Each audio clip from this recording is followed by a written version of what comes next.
अल्लाह अकबर, तेरी तक के अदामा में मुरीद हो गए। उस बूढ़ी औरत का किस्सा भी आप नहीं भूल सकते, जो घर का सामान बांध के अपने दरवाजे पे बैठी हुई थी और उसने सुना था मक्के में एक जादूगर आया है, जिसे मिलता है उसका दीन छीन लेता है। कहीं ऐसा ना हो कि कहीं उससे मुलाकात हो जाए और वो दीन ही मेरा छीन ले, मुझे शहर छोड़ देना चाहिए। घर के थड़े के ऊपर सामान बांध के बैठी है, हुजूर भी गुजरे। उसने देखा तो कहा, भतीजे ये सामान मेरे सर पे रख दे। हुजूर ने सामान उठाया, देखा तो बोझल था, वजनी था, और बुढ़िया को देखा तो कमजोर थी। तो कहा कि बुढ़िया अगर चाहो तो जहां चाहती हो, मैं खुद न छोड़ा। उसने कहा इससे बड़ी मेहरबानी क्या होगी। हुजूर ने सामान उठाया हुआ है और बुढ़िया से बातें भी करती जा रहे हैं। तो बुढ़िया को कहा क्यों जा रही है। उसने कहा कि सुना है यहाँ एक जादूगर है जो लोगों का धर्म लूट लेता है, लोगों का दीन लूट लेता है। मैंने सारी जिंदगी बुतों से वफा की है, मेरे अब्बा अजदाद ने बुतों से वफा की है। मैं चाहती हूँ दीन अजदाद हाथ से छूट न जाए। आखिर शहर में रहती हूँ, कहीं मिल न जाए। खैर हुजूर ने कुछ नहीं कहा, उसका सामान नहीं फेंक दिया कि ठीक है तुम फिर जाओ। सामान उसका उठाया और जहां तक उसने जाना था सामान पहुंचाया। सामान सुपुर्द करके वापस पलटने लगे तो उसने कहा बच्चे अपना नाम तो बता दे। लोग कहेंगे कि मक्का छोड़ आई हो तो बताऊंगी एक जादूगर के दुख से छोड़ आई हूं। तो वो कितना बुरा भला कहेंगे शहर मक्का को कि जिस मक्का से लोग नकले मकानी करने पे मजबूर हो गए। तो मैं उन्हें यह भी बताऊंगी कि जिस मक्के में जादूगर रहता है, इतना अच्छा नौजवान भी रहता है। तो तेरा नाम लिया करूंगी, तेरे कसीदे पढ़ा करूंगी। तो हुजूर अलैहिस्सलाम मुस्करा पड़े, कहा बुढ़िया जिस जादूगर से भाग के आई है वो तेरे सामने खड़ा है। उसने कहा सच से आप ही मोहम्मद हैं। हुजूर ने फरमाया नाम मेरा यही है। तो उसने कहा फिर आपका जादू मेरे पे चल गया है। अल्लाह अकबर, तेरी तक के अदामा में मुरीद हो गए। लोगों की खिदमत करें, बूढ़ों के काम आए, दुखियों के काम आए, मुसीबत ज़दा के काम आए। हुजूर यतीम हो के यतीम परवर थे, लाचारों की मदद करते, लोगों के घरों में पानी भर के दे देते और दुखियों के काम आ जाते और मुसीबत ज़दों के काम आ जाते।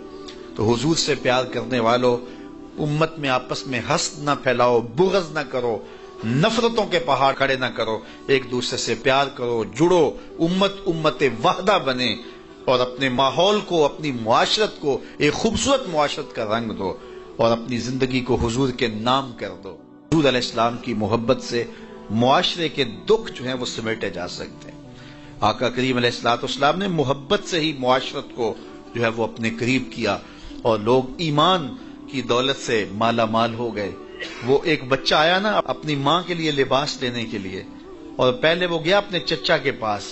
उसकी माँ बेवा थी और उसका लिबास फट गया था और वो अपने चचा के पास गया तो उसने दुत्कार दिया। माँ ने उसको रोका था, बेटा ना जाना, लेकिन उसने कहा कि तेरे बदन के ऊपर जो लिबास है वो भी फट गया है और जगह जगह से जिस्म झलक रहा है, तो मैं अपने चचा से आपके लिए लिबास लेके आता हूँ। फिर जो रवैया उसने इख्तियार किया तो वापस रोता हुआ आ रहा था। तो किसी ने रास्ते ने पूछा कि क्या माजरा हुआ। उसने कहा चचा के पास गया था माँ के लिए लिबास लेने, उसने तो ला के भेज दिया। अल्लाह अकबर। तो उसने कहा कि जा सेने हरम में मोहम्मद नाम का एक शख्स बैठा हुआ है, अगर तू अपना दुखड़ा उसके सामने पेश करे तो वो उम्मीद है तुम्हें रद्द नहीं करेंगे, लेकिन सुन ले उनका दीन कोई और है। अल्लाह अकबर। अपने माँ के पास आया तो माँ को कहा कि चचा ने रुला के भेज दिया, लेकिन आपकी हालत मुझसे देखी नहीं जा रही। बच्चा अभी शऊर की मंजिलों में कदम रख रहा था, पहले बहुत छोटा था, अब उसके अंदर एक जज्बात थे बच्चे के अंदर। तो माँ ने कहा कि बेटा नहीं, उनके पास नहीं जाना, सुना है कि जो उनसे मिले दीन धर्म छीन लेते हैं उसका। अल्लाह अकबर। तो हुजूर अलैहिस्सलाम के पास जाने से माँ रोकने लगी, लेकिन बच्चे ने कहा कि अम्मी मैं पक्का रहूंगा, बुतों का वफादार रहूंगा, तुम इस टेंशन को, इस परेशानी को छोड़ दो। और हुजूर की खिदमत में हाजिर हुआ। हुजूर सेहने हरम में चादर ओढ़े बैठे हुए थे और जाके कहने लगा मैं पहले बात आपसे कर लेता हूं, आपका दीन मैंने कबूल नहीं करना। हुजूर मुस्कुरा के बोले बेटा बताओ किस लिए आए हो। कहा मेरी माँ बेलिबास है, मैं आपसे लिबास लेने आया। हुजूर ने चादर रहमत उतार के उसके कंधों पे डाली। अल्लाह अकबर। वो वापस आ गया और माँ पर हुजूर की चादर उड़ाई। अल्लाह अकबर। और माँ ने कहा कि बेटे उसने अपना दीन तो नहीं तुझे दिया। कहा ना, मैंने पहले कह दिया था तेरे दीन नहीं मानूंगा। माँ कहने लगी पुत्र उसका दीन मानना चाहिए, ये जिसने रहमत की चादर हमारे सर पे तान दी। کچھ لوگ کہتے ہیں جی بس میں تو اللہ کی مخلوق کی خدمت کرتا ہوں، میں تو حج بھی نہیں کیا، اس کے پیسے بھی غریبوں کو دے دیے ہیں۔ وہ تبلیغ کرتے ہیں لوگ کہ جناب قربانی کے پیسے بھی اگر غریبوں میں دے دیے جائے تو یہ زیادہ اچھا ہے، ان کی مدد ہو جائے۔ تو وہ اس خدمت خلق میں اتنا غلو کر جاتے ہیں کہ وہ اسلام کے شعار کا مذاق اڑانے لگ جاتے ہیں، اور جو عبادت والے ہیں انہیں ہمسائے کو دیکھنے کا موقع بھی نہیں ملتا۔ اور آپ جانتے ہیں کہ جب ایک بستی کو برباد کرنے کا حکم دیا گیا تو کہا کہ یہاں تو ایک شخص رہتا ہے جس کا سر سجدے سے اٹھتا ہی نہیں۔ کہا میرے بندوں کے اوپر قیامتیں ٹوٹیں اور ان کے اوپر ظلم اور جبر کے پہرے ہوں اور اس کے ماتھے پہ شکن نہیں آتا، اس کے سمیت ہی بستی کو لٹ کے رکھ دو۔ یار عبادت کرتے ہو لیکن ہمسایوں کا خیال بھی رکھو۔ میرے حضور علیہ الصلوۃ والسلام نے لعاب پھینکا نا تو صحابہ نے اپنے ہاتھوں پہ لے کے اپنے منہ پہ بن لیا۔ آپ نے عشق اور محبت کی لوک داستانیں بڑی سنی ہوں گی، لوگوں نے نہریں بھی کھودی، لوگوں نے محبوبوں کے لیے کیا کچھ نہیں کیا، لیکن آج تک آپ کو ایسا نہیں ملا ہوگا کسی محب نے محبوب کا لعاب بھی چاٹا ہو۔ کائنات میں یہ انوکھا باب ہے۔ تو حضور علیہ الصلوۃ والسلام نے فرمایا کہ تمہیں اس چیز پر کس نے ابھارا کہ میرا لعاب بھی اپنے چہروں پہ مل رہے ہو؟ انہوں نے کہا اللہ اور اس کے رسول کی محبت نے۔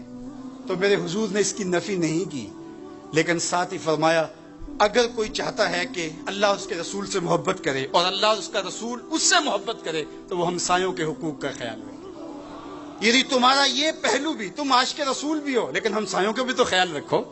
تمہارے گھر پہ جھنڈا تو لگا ہے حضور کے میلاد کا، لیکن اگر ہمسایوں کے گھر میں اندھیرا ہے تو یار اپنے گھر میں اس سال اگر چراغاں نہیں کر سکے، غریب ہمسائے کا میٹر کٹ گیا اس کا بل دے دو، آمنہ کا لال زیادہ خوش ہوگا، میلاد والا رسول زیادہ خوش ہوگا۔ اس لیے دونوں پلڑے برابر رکھو، نہ تو عبادات کے زعم میں تم خدمت خلق کو اور ہمسایوں کے حقوق کو اور رشتہ داروں کے حقوق کو بھول جاؤ، اور نہ یہ کہ تم خدمت خلق کے نام پہ عبادات کا مذاق اڑانے لگو۔ وَكَذَلِكَ جَعَلْنَاكُمْ أُمَّةً وَسَطًا۔ ادارت المصطفیٰ دونوں بازوں کے ساتھ اڑنے کی فکر رکھتا ہے، اور امت وسط کے مزاج کو لوگوں میں راسخ کرنا شروع ہوتا ہے۔ ظاہر ہے جب کبھی اس بازو پہ زور پڑے تو کبھی اس بازو پہ زور پڑے تو بازو جھکنے لگتے ہیں، تو میرا اللہ مدد کرتا ہے، نصرت دیتا ہے۔ تو کبھی ہمارے کسی بازو پہ فتویٰ بھی آ کے جو ہے وہ زور ڈالتا ہے، کبھی کسی فتوے کا میزائل لگتا ہے، لیکن ہم تو بلے شاہ کی بولی میں کہتے ہیں بلے آلو کی تینوں کافر کافر آکھن تو آہو آہو آکھ۔ ہمارا کام الجھنا تھوڑا ہے، ہم نے تو آگے بڑھتے ہی چلے جانا ہے، اور ہماری منزل تو مدینہ ہے، ہم نے تو اس کی طرف عازم سفر رہنا ہے۔ ادارت المصطفیٰ ایک فکر کا نام ہے، اور وہ فکر جو مدینے کی ضیاؤں سے پھوٹتی ہے، گنبد خضرا کے جمال کی روشنی ہے، اور وہ مصطفی نہیں ہو سکتا جس کے دونوں بازو میں سے ایک بازو شل ہو۔ حضور کی امت سے جس کو پیار نہیں ہے، حضور کی امت سے جس کو محبت نہیں ہے، حضور کی محبتوں کا کبھی بھی